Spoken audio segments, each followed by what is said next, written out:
Transgenerational conversation. Real voices, real issues, real change. Join the conversation this Thursday at 7:30 p.m. live from Kenya Methodist University, Nairobi Town campus. And shape Kenya's tomorrow. Only on KBC Channel 1 in conjunction with NCIC, Korea International Cooperation Agency, and UNDP.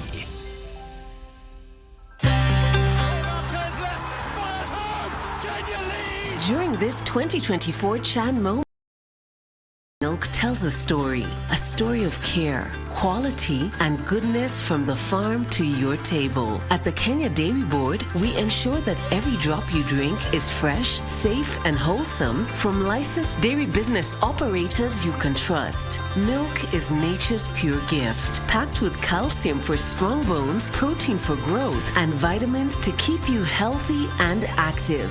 Always look for dairy products permitted by the Kenya Dairy Board, KDB, your guarantee for safe and quality milk and dairy products. From our children to our adults, from breakfast to bedtime, the goodness of milk powers every moment. The Kenya Dairy Board, world-class dairy regulator committed to quality, safety, and national pride.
Self-care from the START initiative brings together partners to address pediatric care, and also small political parties are seeking sweeping reforms in party funding.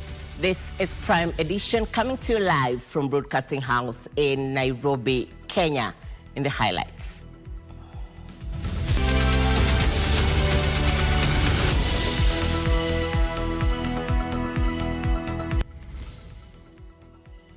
Police abuse of power survey. Nearly 50% of Kenyans say they have been victims of police misuse of authority. Where does the buck stop? National Police Service Commission says any blame over police recruitment should be directed at the National Police Service. Ethiopia dam dispute. President Ruto calls for dialogue amongst Ethiopia, Sudan, and Egypt. Plus, transgenerational conversation. Kawangware residents raise concern over erosion of national values.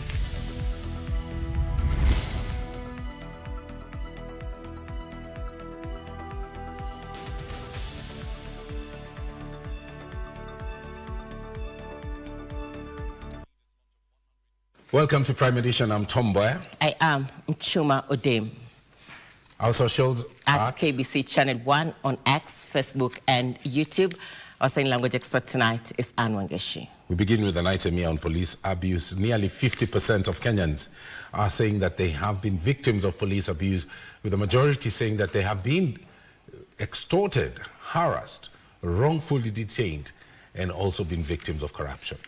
A 128-page baseline report titled Justice System Response to Police Accountability by the International Justice Mission paints a picture on how a majority of Kenyans have experienced police misconduct, particularly on Fridays and Saturdays. That's right, over the weekends. Further, it reveals only 14% of key stakeholders have expressed confidence in the justice system to effectively address the problem. Give us on Maina with the details of the reports. Report made public on Tuesday focus on understanding the status of police abuse of power or misconduct, with indicators listed as the prevalence, reliance, confidence and performance of the men and women in uniform. The study that lasted for 2 years between March 2022 and March 2024 says 42.9% of Kenyans who shared their experiences underwent various forms of abuse by the police. The main forms of abuse listed include 55% faced extortion, 54.7% harassment, while 15.1% suffered wrongful detention. If we can do election matters in 6 months, imagine if we held cases for police misconduct in 6 months. What deterrent would that make? The study further revealed cases of police misconduct were experienced majorly towards the end of the week, particularly on Fridays and Saturdays. Kisumu County recorded the highest prevalence, with youth, informal workers and marginalized communities being disproportionately affected. Due to public mistrust, the cases were underreported. The study discloses that 62.6% of victims did not report incidents primarily due to lack of trust, fear of retaliation, and cost barriers. Many feel that the country does not have an adequate system or resources for protecting witnesses or victims. How many people are ready, after seeing the threats and the killings, to come and stand and say, yes, I was there and I saw that happen? If you're not even sure if tomorrow you'll be the next, or the example that is shown. Only 39% of the cases were reported to either the police, Internal Affairs Unit of the National Police Service, and the Independent Policing Oversight Authority, IPOA. According to the report, only 14.3% of key stakeholders expressed confidence in the justice system's effectiveness to address cases of police abuse of power. The challenge is participating through the process, because you find from reporting to the day that a conviction or a ruling is made by court, it's a long process. The report lists 15 recommendations to reduce the prevalence of police abuse of power and enhance people's reliance on the criminal justice system, among them training of respective officers, improved procedures and processes, accelerate operationalization of the Victims Protection Board, increase funding to the Witness Protection Agency, enhance community dialogue, among others. A lot of stakeholders felt that a lot more independence is necessary, particularly at IPOA. Gov't Minor, Prime Edition.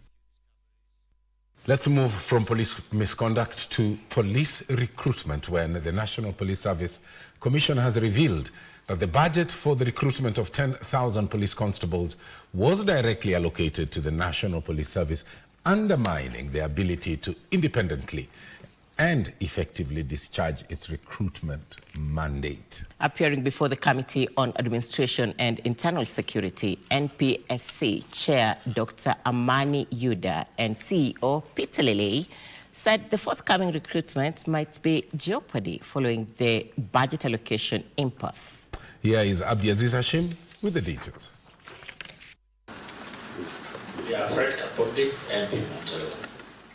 The standoff over the recruitment for 10,000 police constables has taken a new twist. We must be alive to the reality, and Kenyans know that we have been having a pull and push between yourselves, the NPS, and we want to address that one. With the National Police Service Commission now stating that the budget for the recruitment exercise was directly allocated to the National Police Service, undermining their ability to independently and effectively discharge its recruitment mandate.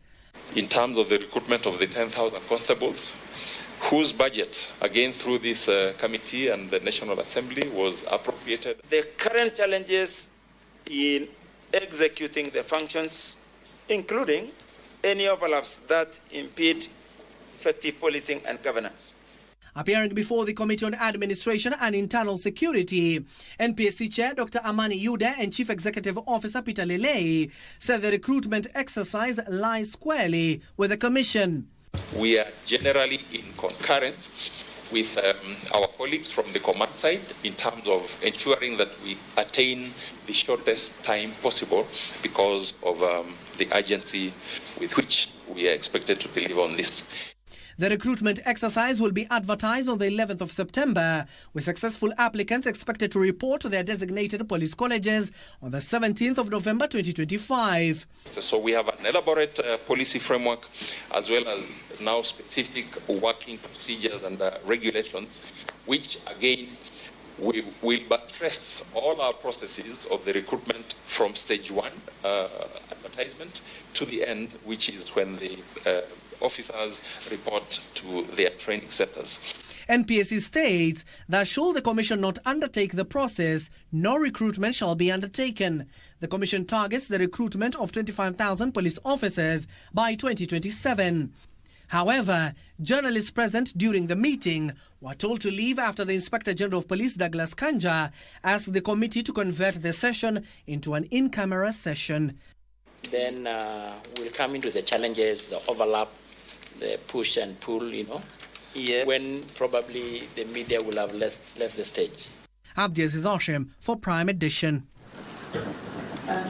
President William Ruto has called for dialogue between Sudan, Ethiopia and Egypt on the long-standing dispute over Ethiopia's move to construct the Grand Ethiopia Renaissance Dam. The president says talks anchored in good faith will lead to a fair agreement that will safeguard the prosperity of the three nations involved in the dispute. He spoke during the launch of the mega dam regarded as Africa's biggest hydropower facility. Having started the construction of a dam 11 years ago, which currently has hydropower capacity estimated at 6,450 megawatts, Addis Ababa has drawn the wrath of Cairo, with Egypt accusing Ethiopia of defying treaties dating back to British colonial rule on the use of waters flowing from the Nile. Egypt feels the construction of a dam denies its population sufficient flow of domestic water downstream.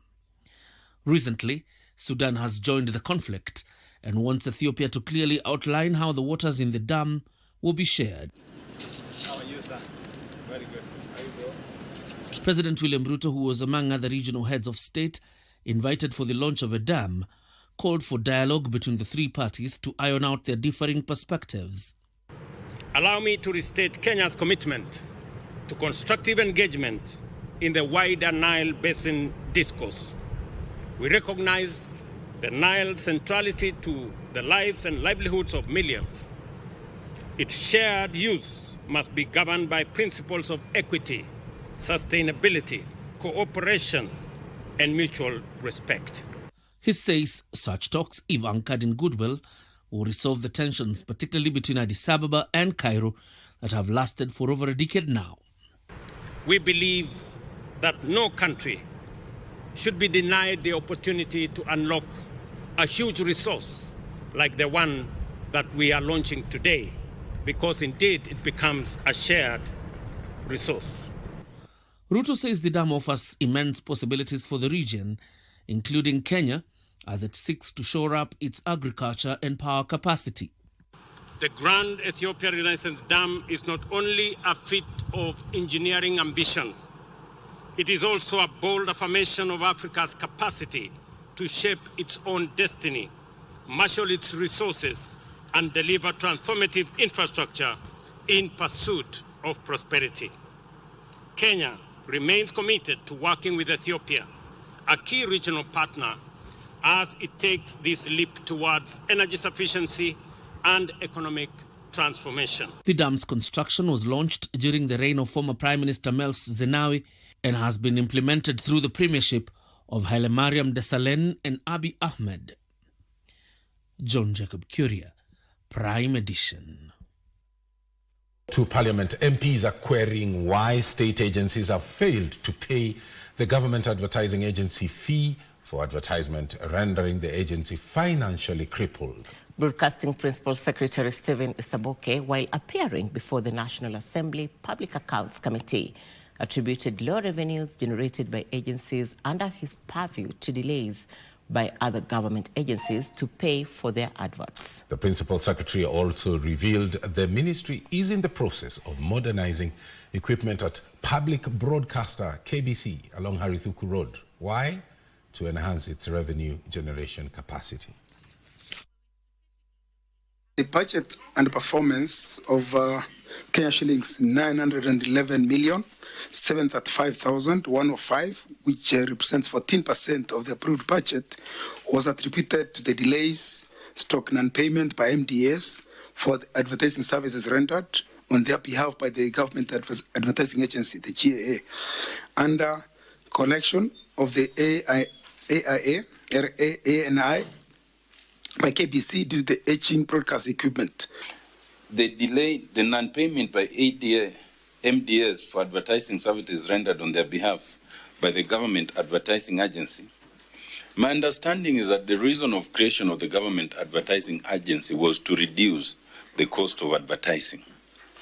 And it was always my understanding, therefore, that the GAA will only place advertisements at the request of the specific agencies.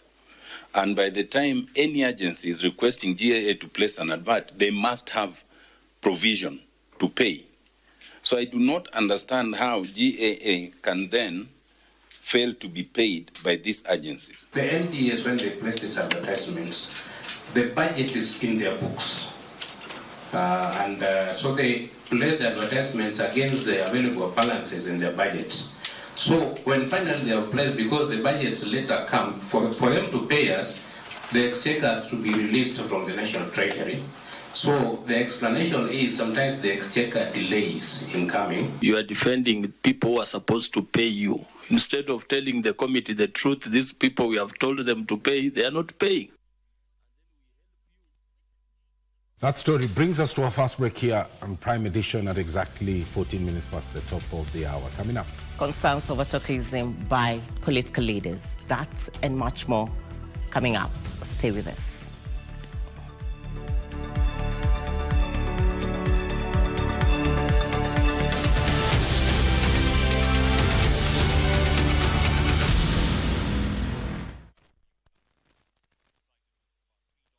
At the heart of Kenya's transport infrastructure is the Mechanical and Transport Directorate, MTD, under the Ministry of Roads and Transport. We oversee a network of services spread across 24 strategic regions, ensuring efficiency in plant and transport services nationwide, from road construction and maintenance to the provision of specialized equipment to manufacturing services. We support infrastructural development across the country. We carry out inspection and valuation of government vehicles, plant and equipment in view of pre-delivery, repair and maintenance and disposal. We also inspect second-hand imported motor vehicles for roadworthiness as per KEBS KS 1515 and conduct occupational tests for drivers and operators.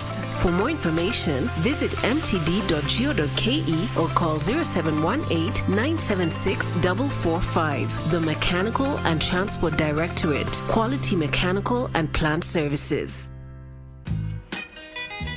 A grown woman who we took abroad to study, then she decides to get a baby and keep it a secret for God knows how long. Don't owe you any explanation. Are you Chris? Unajua mimi ni nani? If you don't let me go right now, my friend, you are in trouble. You need to come back. I feel like something bad is going to happen. Itisha alafu nilalishwe chini, wacha ikae. I want to go home. You don't get it. You don't get it. I don't trust her one bit. Lucky, right? Relax. Congratulations, Gina. Huyu ni mtoto mdogo. Nyamaza. Unataka kusema daktari anadanganya? Vitu zote ziko under plan. Wale wageni tulikuwa tumewalika wameconfirm attendance. Mabibi na mabwana, sogeni tuanze shughuli yetu. Na karibuni sana. Amelewa tena. Dadi aliacha pombe. Familia ya shida tu.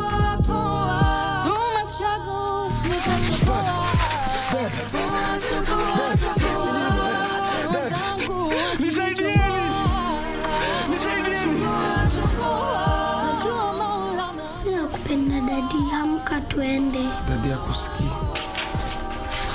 Amenishika. Wengine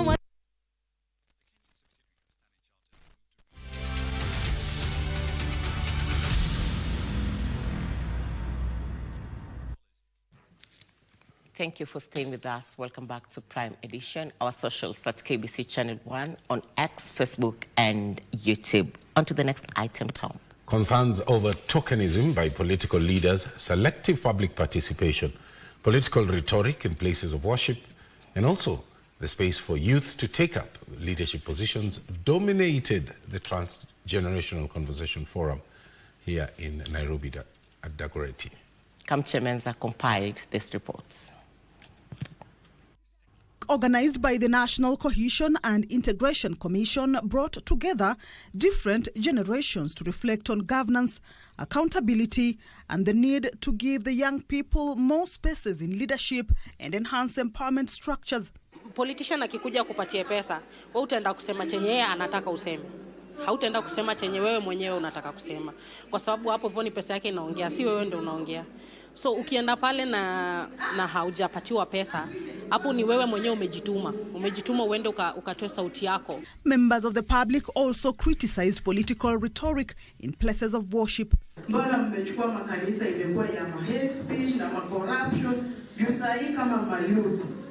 Si ati kwa ubaya, tumeanza ku lower value ya makanisa chini kwa sababu tunaona kwa nini hizi corruption na hate speech ziko tu pale kanisani. Sioni kama mna push ama mna press kitu yoyote kwenda mpaka kwa ground, because nyinyi mnajulikana, nyinyi ndio ground, lakini ground hamfiki vile mwenzangu amesema vile inastahili. Mko tu juu mnasema mnafanya, but ground haifiki. What are you doing? Mwanasiasa akiona umati mahali popote, iwe ni kanisani ama iwe ni sokoni ama kiwanja cha mpira, yeye kazi yake ni kufanya siasa.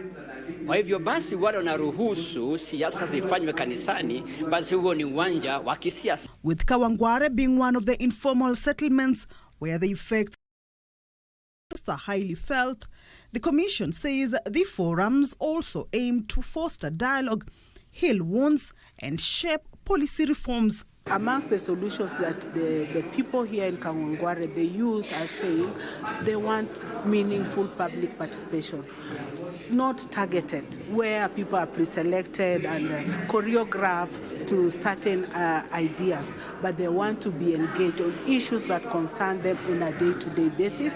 They also want to hold their leaders accountable on issues of governance and bad leadership. And they say they will no longer be taken for a ride. The transgenerational conversations are part of broader efforts to strengthen the country's national, social, and political values for better governance. Kamchemenza for Prime Edition. Onto a Sewa rehabilitation program, residents of Mikindani, Mombasa County, have embraced commercial farming following the operationalization of the 50 million shillings European Union-backed Mikindani Wetland project. Now, the process involves transforming waste water into life-giving water through gravity-fed channels and solar-powered treatment systems. This means the Sewa effluent is now being used to irrigate farms within the region. Here is Regina Manyara with the details. When raw sewage poured into a growing suburb in Mombasa County and the scenic beauty of the shoreline. The wastewater are chemicals, household waste that are really destroying the coastal ecosystem.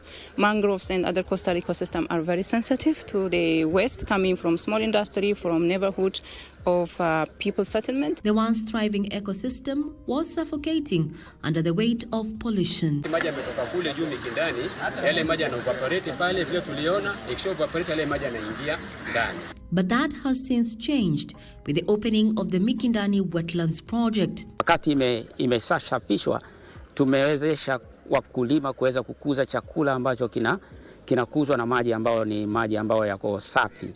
Kwa hivyo inaboresha hali ya uchumi katika eneo hili. Using gravity-fed powered treatment systems, wastewater is now purified naturally. Threat to life now nurtures life. Tulipopata mradi huu inatusaidia kwa upande wa kulima na afya mboga. families farm again. Ninatusaifu kwa sababu mboga zetu zinanawiri. Kianza kazi tunafanya kazi kwa ujumla na tuko sawa pamoja na kulima na afya ya mboga pia inatusaidia. Jobs bloom. Mboga na vile hizi zimekaa vizuri zaidi kwa sababu ya haya maji. And nature. With plans to replicate the project in 6 other counties, Mikindani stands as a beacon of innovation, resilience, and community power. This environmental crisis can spark stories of hope. Maji yashaanza kuwa masafi, hata hivi sasa wanakijiji pia wanaweza kutumia haya maji. Wananchi wamewashukuru na tunaomba Mungu azidi kwa ingilia zaidi, wapate kutuletea mradi mengi zaidi ili wananchi wapate kuendelea. It's going to be replicated across 6 coastal counties. Sustainable social economic development that is environmental conservation. I'm Regina Manyara reporting from the coastal county of Mombasa for KBC.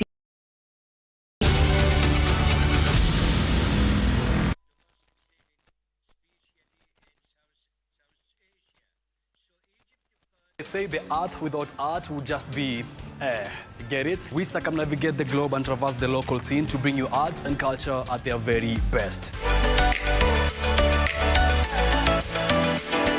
From fine art, culinary art, performing arts, and even cultural events, you name it, and we have got you covered.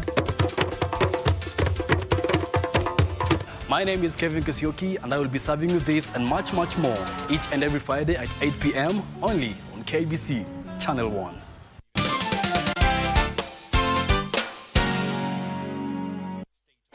The world of governance is vast and can be alien to the ordinary man on the street. Critical issues are going to be discussed. From white papers to policy positions, it is easier to get lost in the labyrinth of words. Inside Government takes you to key global metropolis where critical decisions are made and where policies are crafted. We interview policymakers and senior government officials to highlight and enumerate government policies and projects.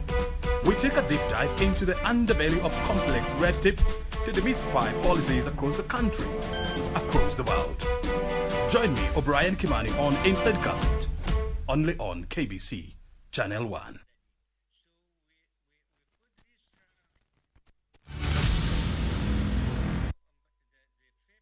Welcome back straight to the corridors of justice. A Kiambu court has partially granted the prosecution's request of 14 days to finalize investigations in the case of a police constable accused of fatally shooting 2 men after a road accident. The court directed that the officer remain in custody for 3 days as investigators complete their inquiries. This report was compiled by Letua Debra. Police Constable Eric Gitonga Nyaga, accused of shooting to death 38-year-old Kennedy Ojuma and 39-year-old Stephen Mwendwa, will spend 3 days in police custody to aid investigations and reconstruction of the crime scene. After the 3 days, Nyaga will be released on a bond of 500,000 shillings with a surety of similar amount. He must surrender his passports and report to the investigating officer on alternate days. Thereafter, as from the 12th of September 2025, I commit the respondent herein to a bond of 500,000 plus one surety of a similar amount, and this bond shall be enforced until the lapse of the 14 days herein allowed for completion of the investigation.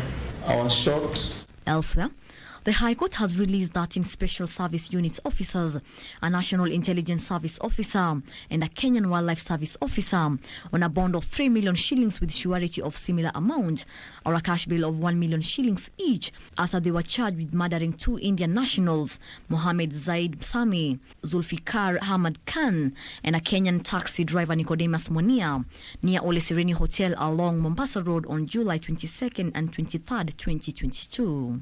Justice Francis Rayola Olel ordered the officers, who had been in custody since their arrest in October 2022, to deposit their passports, remain within the court's jurisdiction, attend all court sessions, and refrain from intimidating witnesses. Letua Debra for Prime Edition. And to an item on Chenda Festival compiled by Farah Yusuf, the annual Chenda Chenda Festival kicked off at Pwani University in Kilifi with coastal communities showcasing their culture.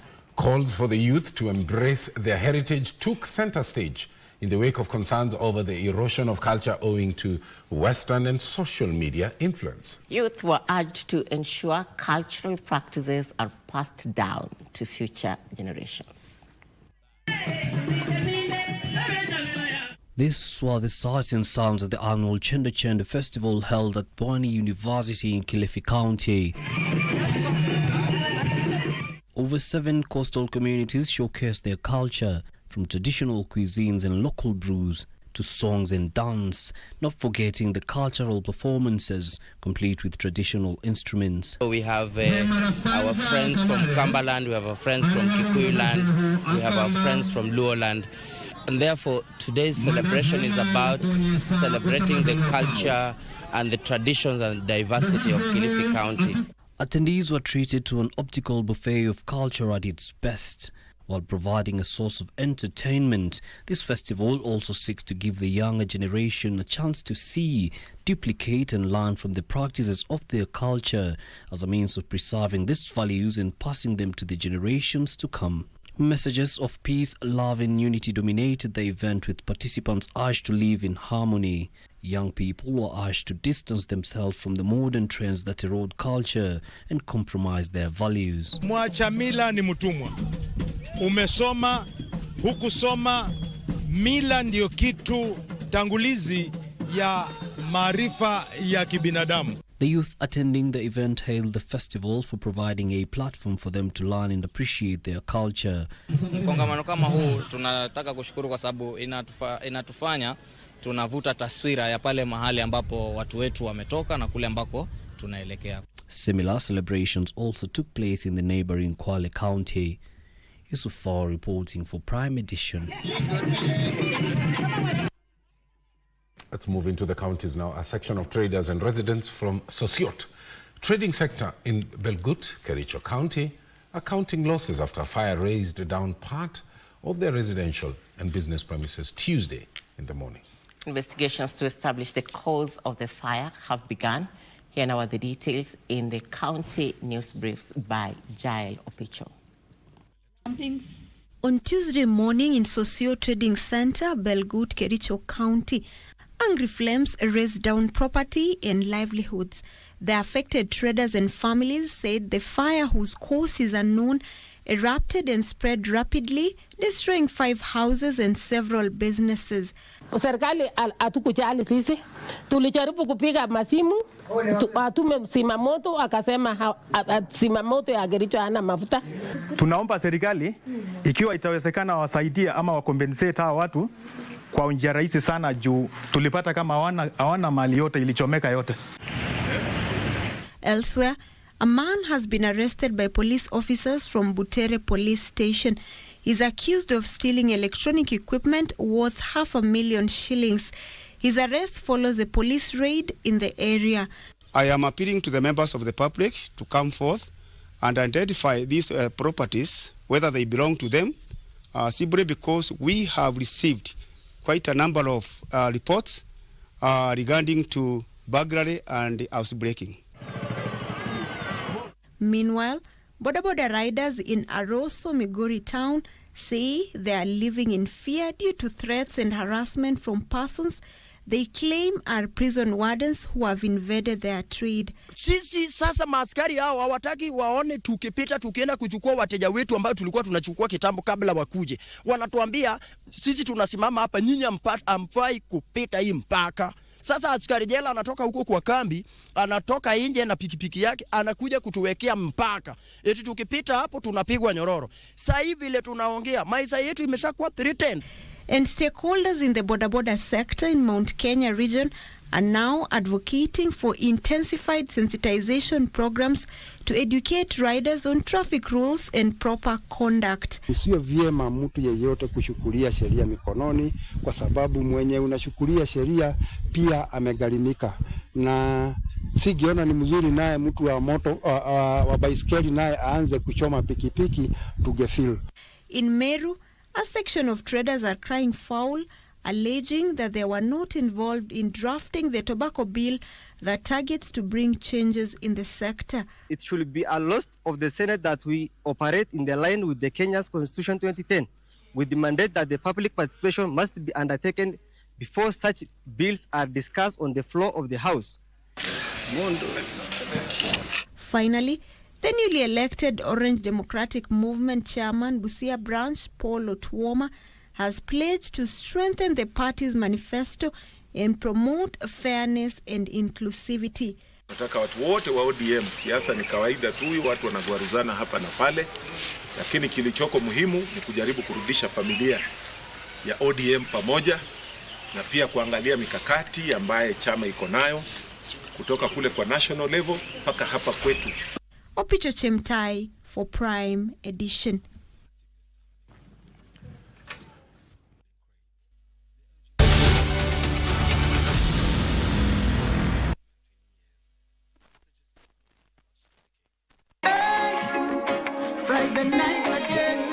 Greetings in the name of the Most High, Jah Rastafari. My good name is Marley Moses, the Positive Warrior, alongside... Yes, sir, DJ D-Rage, the baddest. Each and every Wednesday from 10 p.m. on KBC Channel 1 TV. Tunakuletea the biggest reggae party in 254 in a yard extra. Extra niceness of reggae music. Extra dose of entertainment. When the thing is nice, we have to do it twice.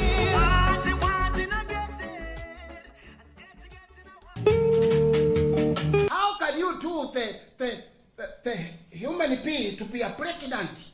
Yeah? Ichuaje Owiti yuko na watoto ndani ya tumbo? Mimi alijua baada ya wetu kuanguka, sanduku kabasuka na yeye akabasuka na watoto 3 wakatoka ndani yake. Owiti ni mama ama ni mwanaume? Ni mwanaume. And why did you kill Washington? Baba. Why? Yes. I didn't kill him. Don't deny, please. Nikimuuliza na niambia bila linielezea ati hiyo ni mimba alikuwa nani? Mwanaume. Sasa hata swali lile na ni marehemu. Wewe uliniambia mnaongea naye. Okay, mimi kuna siri niliambiwa na Owiti. Na hiyo siri sitakwambia hata siku moja, hata ukilifanya namna gani.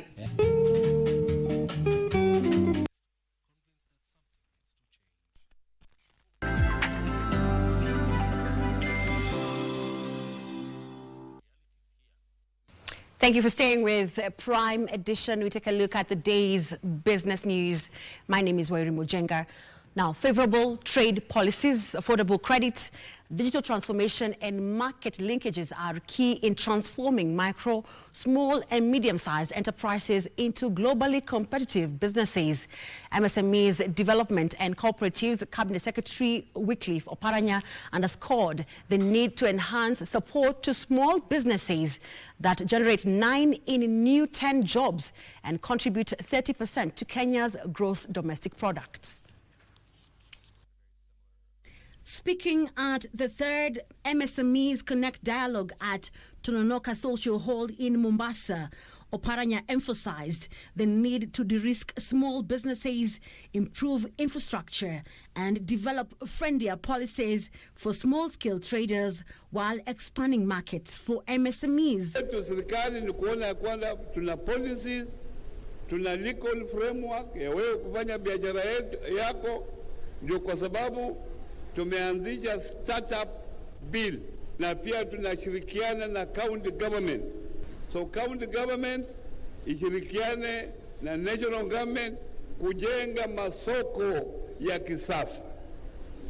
Mpaka tuone wewe una mahali pazuri pa wewe kuweza kuweka bidhaa zako. He says the government has prioritized enhancing access to affordable credit with initiatives such as Hustler Fund, Youth and Women Enterprise Fund, and the Kenya Industrial Estates. Tuna mpango mzuri kuona kwamba wewe unapata pesa na kuambia pesa iko pale, mwenyewe enda pale useme maoni mahitaji yako. He also highlighted the importance of digital transformation, noting that Kenya must embrace a cashless economy to remain competitive globally. Akija kwako mteja si mpaka lazima mteja kuja na pesa yake. Kupa pesa, anatumia simu M-Pesa kulipa wewe. Where they say we are promoting cashless economy. I want to be going to each and every one of you to see in detail. Criteria itakuwa ni mbili. How can we benefit you? And criteria ya pili, how can I make sure you will hire more people? The dialogue brought together representatives from Micro and Small Enterprise Authority, Uwezo Fund, Hustler Fund, Kenya Industrial Estates, banks and other private sector players. The government is working closely with private sector to provide secure and scalable cloud services. Information, Communication and the Digital Economy Cabinet Secretary William Kabogo says Kenya is keen on adopting cloud services to improve efficiency in public service. Kenya has a rapidly growing data center market with primary hubs in Nairobi and expanding infrastructure in Mombasa and Kisumu. Key operators include Africa Data Centers, Digital Reality, IX Africa, Safaricom, and now Airtel, through its subsidiary and Extra by Airtel Africa. It is these data centers that are providing cloud infrastructure to support a robust public service to citizens.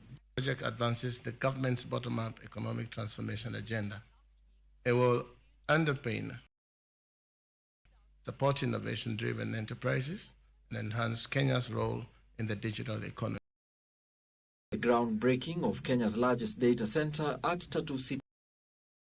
Kabogo revealed that the government is exploring the delivery of more public services through cloud-based platforms. And for your information, we are working in cabinet to make sure that we are brought about by county governments asking for where lives and all those things, so that internet becomes a vital, essential, and desirable commodity, just like water. And currently, the Kenyan market is experiencing significant growth, with capacity expected to triple to 150 megawatts by 2028, driven by rising demand for digital services and large-scale cloud infrastructure. Kenya is entering, like Ashish mentioned, into an era of fast-growing digital economy. And Nairobi, with its vibrant technology sector, thriving startup community, and forward-thinking policy, which has been brought by the government, has become the heartbeat of innovation. Today, we are privileged to break ground on a project that symbolizes both Airtel's commitment to Kenya and Kenya's central role in Africa's digital transformation. The data center is one of the most significant contributions to Kenya's digital infrastructure. It will bring new jobs, great skills, and opportunities for businesses and communities alike. Airtel's decision. Kenya is seeking to expand broadband connectivity, spur innovation, and empower the digital economy to flourish. Alanauko, Prime Edition. Kenya is simplifying visa processes, introducing investment incentives tailored to business event industry and enhancing its institutional capacity through a restructured Kenya National Convention Bureau. Tourism Principal Secretary John Ololtua says these interventions are part of a wider push to ensure that Kenya can compete aggressively on the international stage in the meetings, incentives, conferences and events tourism.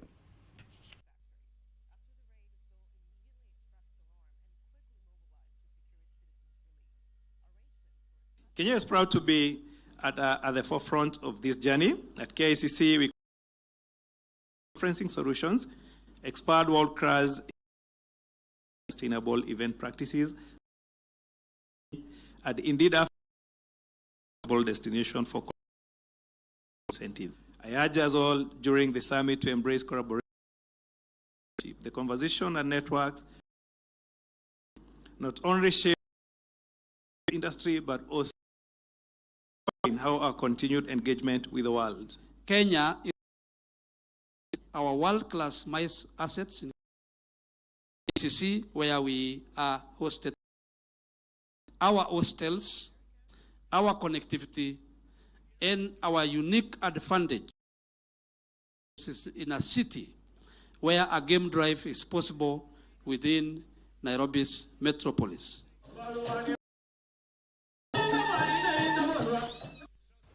The competition and consumer watchdog in the common market for Eastern and Southern Africa, COMESA, is warning manufacturers who are not complying with product information labeling standards to adhere.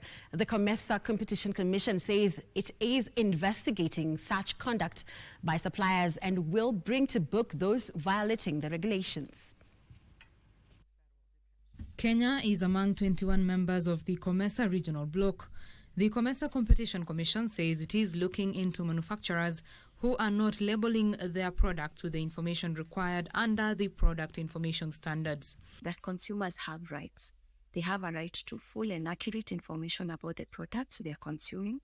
They have a right to health and safety, and they also have a right to quality products. These are products which comply to all the mandatory standards. According to the COMESA Competition Commission, product labels ought to have the product name, ingredients, date of manufacture, date of expiry, allergen information, nutritional information, country of origin, and batch numbers where applicable. Failure by a supplier to give such information to consumers is an infringement of consumer rights. The COMESA Competition Commission will be focusing on such conduct by suppliers, and we will enforce the COMESA competition regulations accordingly. The Commission says improper food labeling denies consumers knowledge on benefits or risks associated with the use of the products. The COMESA Competition Commission is also calling on consumers to report products that have not been properly labelled. We therefore would like to request any consumers or relevant stakeholders who come across products which are not well labelled in the common market to report the same to us. Betty Kiptum, Prime Edition. Now, over 51,000 small-scale tea farmers in Kirinyaga and Embu will benefit from a 6-month training on agribusiness, diversification, human rights and environmental conservation. Rainforest Alliance Country Director Mario Nganga says over 20,000 farmers have already been trained in partnership with 8 tea factories. Central Kenya are being encouraged to diversify beyond tea and coffee to ventures such as avocado farming, beekeeping and small-scale tea packaging to boost income and build resilience against climate change. Each factory is expected to receive 1 million shillings revolving fund to support farmers-led projects. We've been teaching them on how they can farm tea better using regenerative and modern agricultural practices, in how they will be able to better their tea so that they can be able to better their pay, how they can better their financial literacy so that they can cross all board when it comes to farming and other activities they do in their lives. Nganga has cautioned that without deliberate efforts in environmental conservation, tea and coffee could lose quality, with climate change already having an impact on production. We recognize through this training we are building the resilience of smallholder farmers and local communities to become self-sufficient, but also strengthen the ecosystem health that they very much depend upon for tea production and also production of other basic food crops. Farmers say the initiative will help them cut production costs by adopting biochemicals. Tumesoma mambo mingi, mambo ya diversification, tuweka ukulima ingine si tu majani chai, bali tuwe na kitu ingine tunafanya. Well, that's all we had lined up for you tonight, but we have more stories on our website at kbc.co.ke. Up next is Daniel Wahome with the day's sports. My name is Odim Mujenga. Have a good night.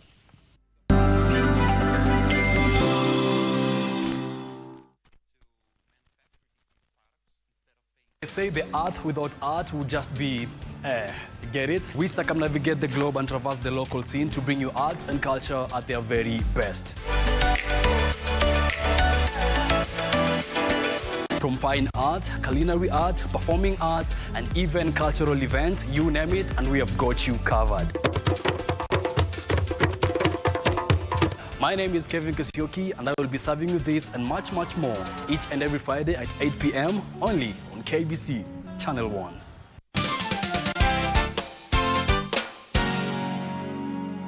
The young generation awakens on Y254, the leading youth TV station in Kenya.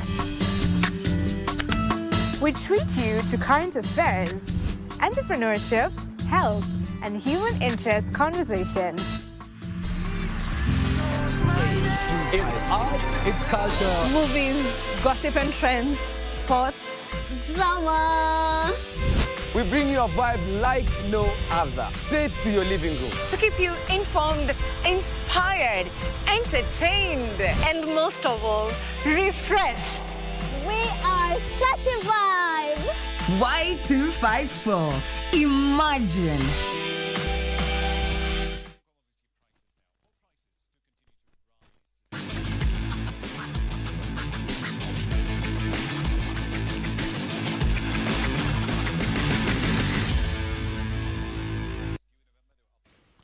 A very good evening to you. My name is Daniel Wahome and welcome to Prime Edition Sport. Ryan Ogam and Michael Lunga each scored a brace as Harambee Stars hammered the Seychelles by 5-0 in a World Cup qualifier match that was played tonight at the Moi International Sports Centre, Kasarani. Benny McCarthy charges were rejuvenated and on top form as Ryan Ogam orchestrated the Stars' performance, netting 2 goals at halftime. Ogam opened the scoring for Harambee Stars in the 7th minute. Blue line defending. He fits into the near post and there's the opener here. Before Sishenzi added a second for the Stars in the 35th minute. Lots of red shirts to aim at. Decent delivery into the back post as well, and that's 2-0. Ogam added that goal and his second at the 38th minute. Two players almost getting in each other's way there. The ball chipped in, off the post, and then headed in, and that's 3-0. Turning into a goal glut here in Nairobi. Before captain Michael Olunga scored a penalty after Ogam was fouled at the penalty area. Olunga against Padayaki. 4-0.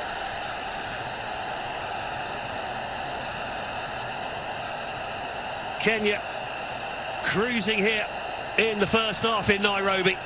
During the second half, Stars continued their dominance with Olunga netting a 5th and his 2nd of the match. Now whipped in and queuing up to make it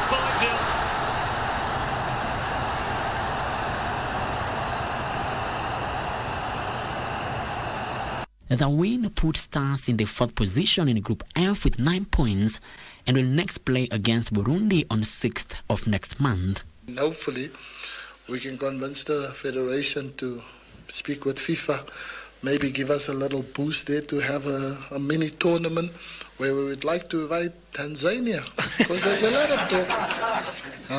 Like to play against Tanzania, against Uganda, against Rwanda, all the East African teams would be nice, you know.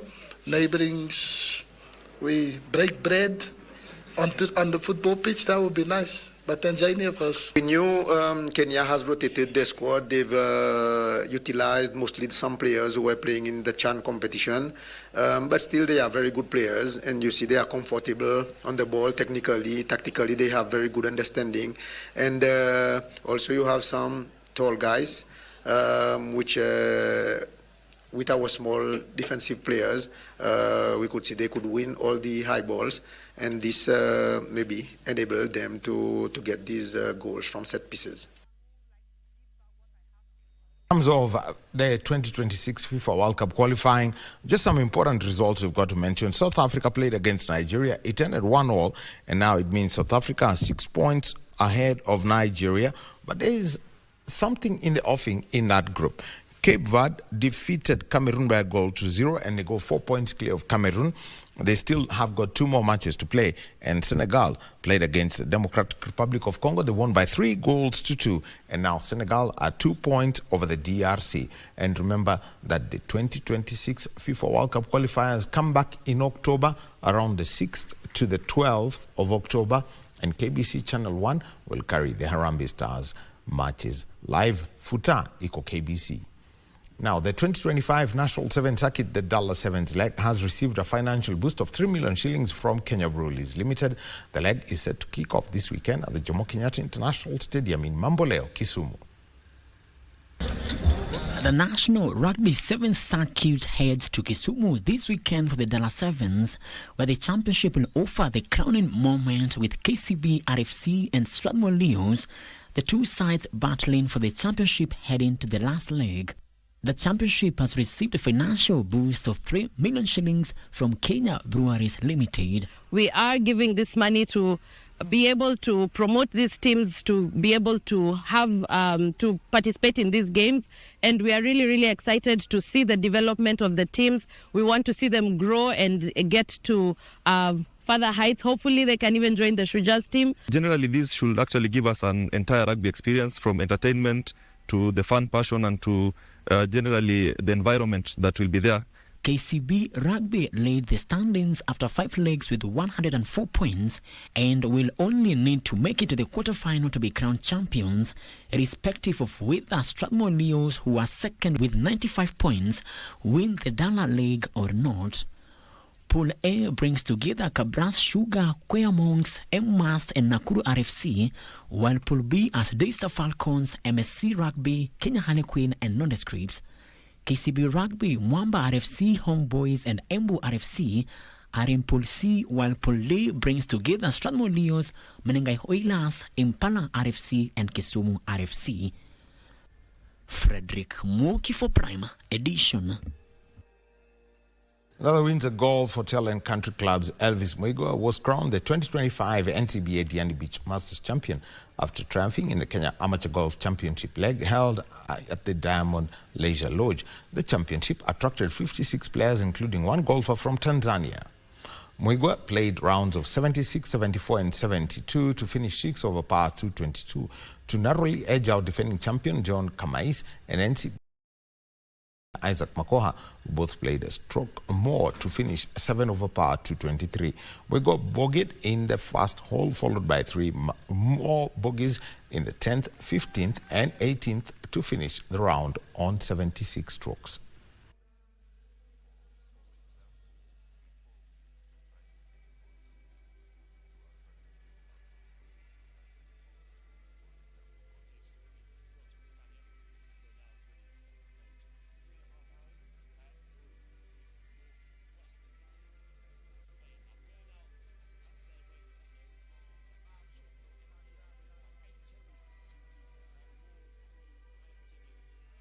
And Italy snatched a last-minute victory over Israel in the 2026 FIFA World Cup qualifiers in a thrilling encounter that saw them win 5-4 at the Nagir Day Stadium.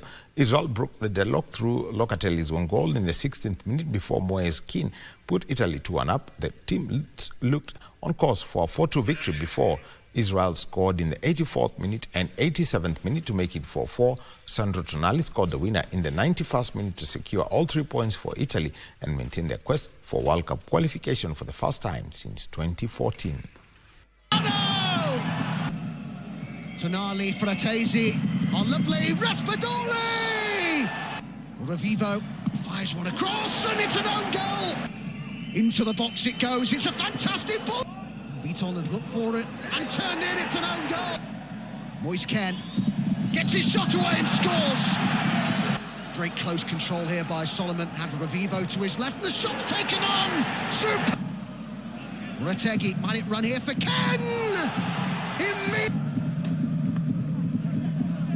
Retegi, Politano! Tonali. And that's the sport for tonight. Have a good evening. My name is Daniel Wahome. We have come to the close of Channel 1 Prime Edition tonight. Thank you for your time. Thank you for your feedback on our social media platforms. I am Muchuma Odim. Our sign language expert tonight is Anu Angeshi. And my name is Mboya. Good night from Nairobi, Kenya.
from 10 p.m. kwa this TV station.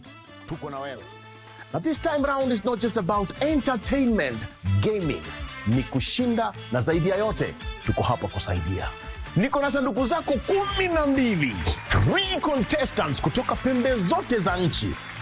Zawadi kibao na games za weekly jackpot. Na ukiuma nje, iko spin corner. Angukia yako. Full entertainment na yote na kukuja kwa same station from 10 p.m. ikiwa ni Tushinde Charity Show. Congratulations Jina.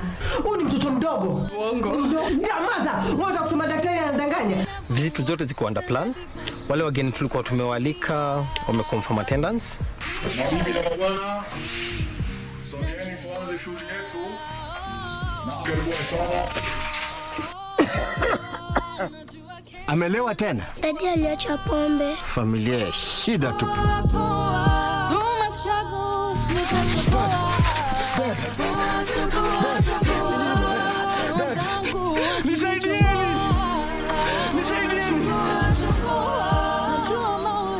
Nakupenda dadi, amka tuende. Dadi hakusikii. Amenishika. Wakita wengine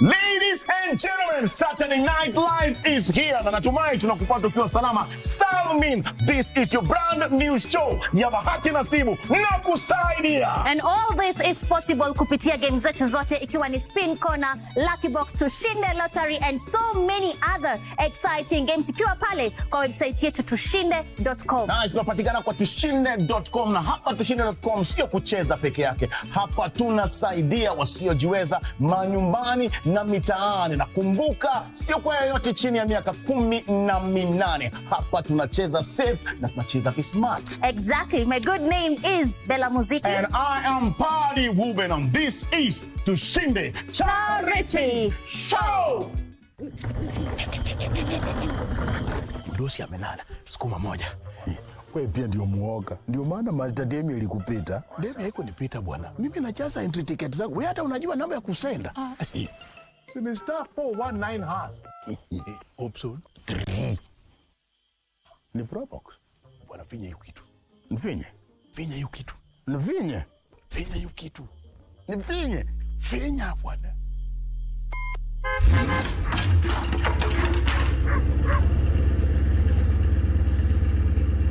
Iko Probox kwa star 419 hash option 3. Fresh design na ni light commercial vehicle. Cargo space ni kubwa na kama haitoshi iko foldable back seat for more space. Kamera ni mbili mbele na kamera ni mbili nyuma. Injini yako ni 1500cc. Nguvu na picking guaranteed. Hii itakuserve whether ni familia, biashara, camping, ita come through. Fungua kit. Fungua kit. Fungua kit. Fungua kit. Wewe, saini saa ngapi unafungua hiyo gate? Ni watchman alikuwa anatoka na gari yake. Watchman? Ametoa gari wapi? Ya wasi amesinda kwa star 419 hash. Iko Probox kwa star 419 hash option 3. Cheza safe, cheza smart. Gambling is addictive, not for persons under the age of 18 years. Mbele yangu niko na sanduku 12 ambazo ziko na zawadi za my 3 contestants. Wacha tujue the 3 contestants wetu. Madam, majina nani? Irene Masni. Kutoka area gani? Kitui. Irene, kwa nini unacheza Tushinde? Kwa nini unacheza? Tafuta pesa. Changamka, iko pesa hapa, iko pesa. Na ni pesa fiti. Ni pesa fiti. Brother man, majina nani? Francis Okwemba. Okwemba? Yeah. Okwemba kutoka area gani? Kutoka Kisumu Kibosi. Shughuli unafanya gani? Biashara. Biashara gani? Nafanya biashara ya kuuza makaa, niko na duka hapo kidogo. Na sababu yako kucheza Tushinde ni gani? Upata pesa ni ngumu. Ushasema iko pesa hapa. Ni pesa mzuri. My dear, jina nani? Kwa majina naitwa Gladiel Chepto. Kutoka area gani? Kutoka Bomet County. Shughuli unafanya gani? Shughuli mi nausanga mboga. Ni nini unataka hapa? Nataka pesa. Unataka pesa? Kabisa. Kwa hivyo hakuna mtu anataka hizi sosa zingine zangu. Unataka tu pesa. Nataka hiyo 1,100. Kama 1,100? Hapa ndani nimesunda juice ya miwa. Hapa ndani pia nimeweka besheni ya kuoga na iko 120,000 Kenyan shillings. Sema kweli. Fungulia watu pazia bwana.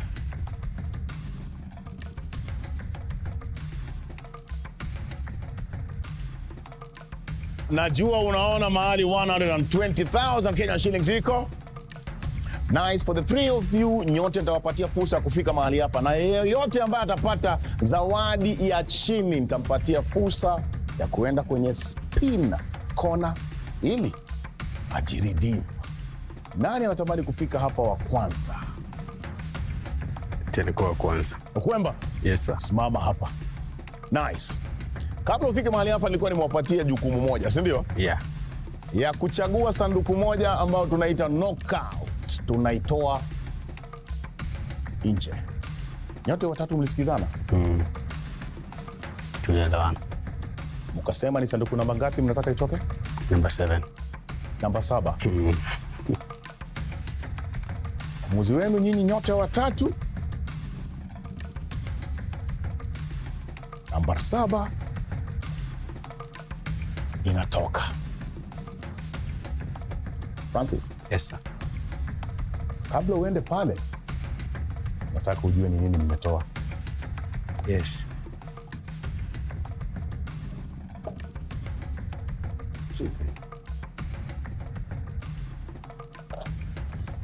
Nyote watatu kwa kukataa sanduku namba 7 na kuing'oa.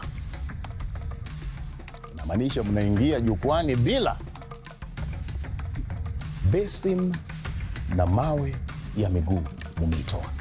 Francis. Yes sir. Mara ya mwisho ulishika shilingi 10,000 ni siku gani? Kaka kitu. Wakikuuliza hiyo swali useme ni leo nimeshika 10,000 mara ya mwisho, shika hiyo. On top of it, umewahi shika 100,000 Kenya shillings? Bado. Sikupi 100,000, nakupatia 120,000 Kenya shillings. Sahau basin na mawe